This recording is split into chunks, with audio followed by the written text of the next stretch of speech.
in 1999, there were 3 frat brothers at Ohio State who were, they were doing what like most college kids do at the time. They were mixing energy drinks with booze at their parties. So they see this catch on at sororities and then at bars. And they think to themselves, like, what if we took this concoction, put it in a can, and sold it to people? Like, okay. Now, they weren't the first to think of this. There was already a product like this on the market. It was called Sparks. You probably don't remember. No one does. But it was made with caffeine, taurine, ginseng, and malt liquor. Yeah. No.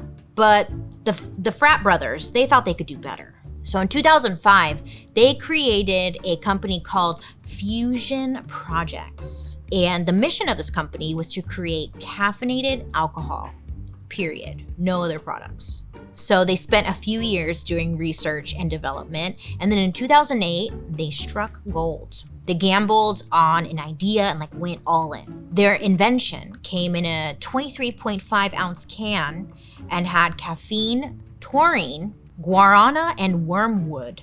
Say wormwood like 200 times. Wormwood. That was hard for me. But yeah, they did that. If you don't know, like wormwood is an active ingredient in absinthe. Absinthe can make you see stuff. So, great idea, guys. This drink was promising to deliver, wild nights and forgettable moments. So the booze content, it was 12%, okay?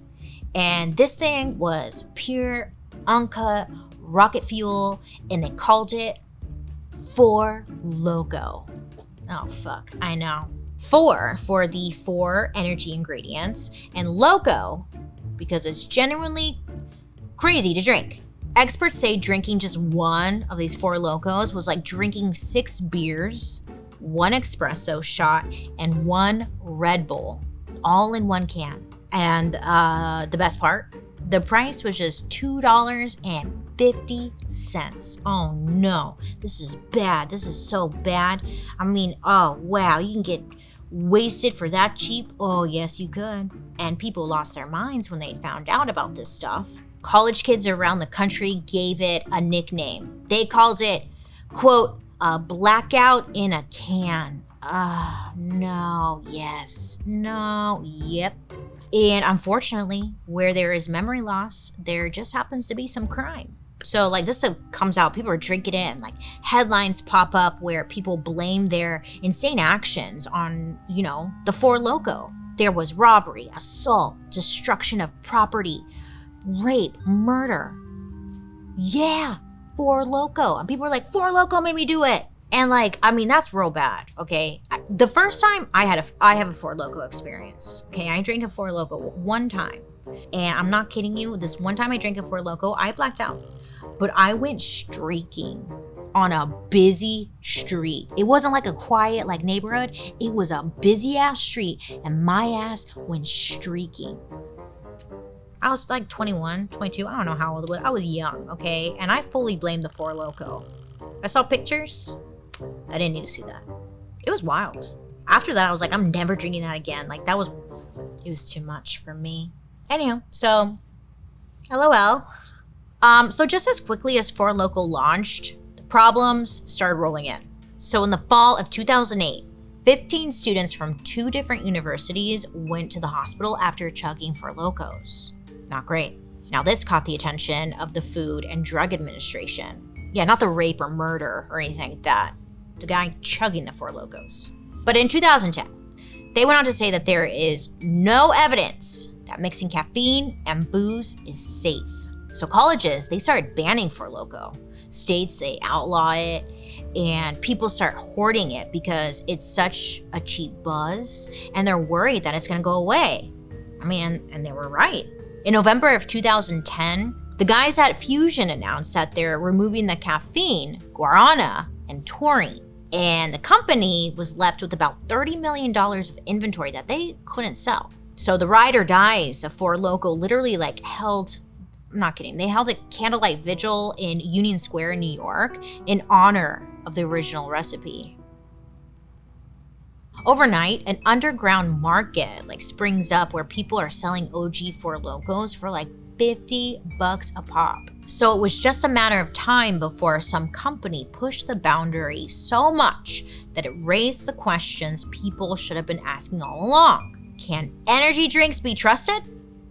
Are they horrible for us? I mean, first of all, energy drinks promise enhanced mental and physical performance, right? But it's a very subjective thing to say. Like, how do you actually measure that? In reality, the evidence shows that if anything quote unquote works, it's the caffeine, not necessarily the other stuff in the energy drink. And then the safety of these energy drinks are questioned because negative health impacts are linked to them. I mean, for example, 2011, the Substance Abuse and Mental Health Services Administration reported that 20,783 people went to the ER after drinking energy drinks. I mean, that's 2011. And of that number, 1,499 of them were kids aged 12 to 17. The American Academy of Pediatrics states that caffeine and other stimulants in energy drinks should never be consumed by kids or teenagers, yet 30 to 50% of them report drinking energy drinks. Well, that's not good. I mean, here's what we do know. Energy drinks significantly increase the risk of caffeine intoxication. If you're like me, you're like, caffeine intoxication? That's a thing? Is that a thing? Really? Is that a thing? It's a thing. It's a very real thing. Experts say like symptoms include restlessness, twitching, gastrointestinal problems, and chronic daily headaches. And on top of that, there are even 4 psychiatric disorders that can be linked to energy drinks. 2 of them are, quote, caffeine-induced anxiety disorder and caffeine-induced sleep disorder. Oh my God. So it's like not just about getting the jitters. There are some real long-term consequences. Which reminds me, did you guys watch that True Life episode of I'm Addicted to Energy Drinks? Tell me you watched that. It was on MTV years ago. And these people were addicted to energy drinks. And there was this girl, I'll never forget her. She was like tweaking out because she couldn't stop drinking energy drinks. And she looked like she was 40 and a smoker. And I don't mean that, like, I mean like a hard 40, but she was like 20. Oh, it had aged her horribly. And she just, I'll never forget it. It scared me. Look up that episode. It's on Hulu, I think. Let me know in the comment section. It's wild. It's rough. And it's scary. Anyways, one study of 15 and 16-year-olds showed a connection between high caffeine intake and violent behavior. There are several reports that suggest energy drinks contribute to stroke and seizures. Oh, kid. On top of that, if a person has enough caffeine, they can hallucinate. What? Yeah. Not to mention all the sugar increases the risk for obesity and diabetes. And somehow, when you hear that stuff, you're like, bored, don't care. You know, we still don't really care, and I don't know why. How do we get us to care? I don't know. I think because we're so, like, everything causes obesity and diabetes in America, it feels like. So it's like, just add it to the list, right? Anyhow, in 2021, Frontiers in Cardiovascular Medicine reported that there have been at least 34 deaths linked to energy drinks over the years. And I say at least because it's believed that the number is like much higher. And the reason is because it's on the consumers to report bad experiences with energy drinks to the Food and Drug Administration, meaning like it's voluntary. Like no one is enforcing it. So you have to report it, you know, so only a small number gets reported.